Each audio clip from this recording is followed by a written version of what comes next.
คืนที่มืดมิด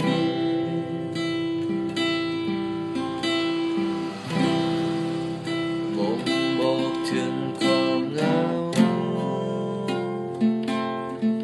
ซ่อนอยู่น้อยคนที่จะรู้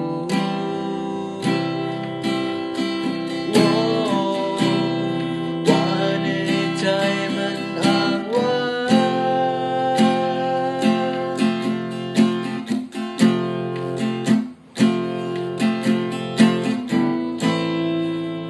ตั้งแต่เจ้านั้นจากไป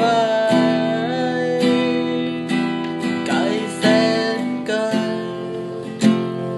ใจมันห่วงหา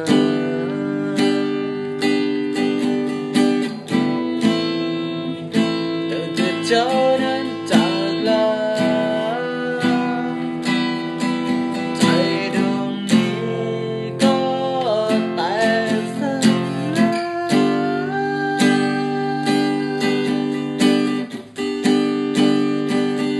อยากให้เจ้าได้มาอยู่อยากให้รู้ว่าคิดถึงจึงพอมีสิทธิ์จะดึงเจ้ากลับมา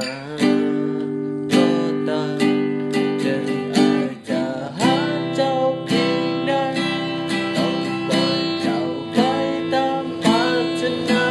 เพราะบ่อยากเป็นคน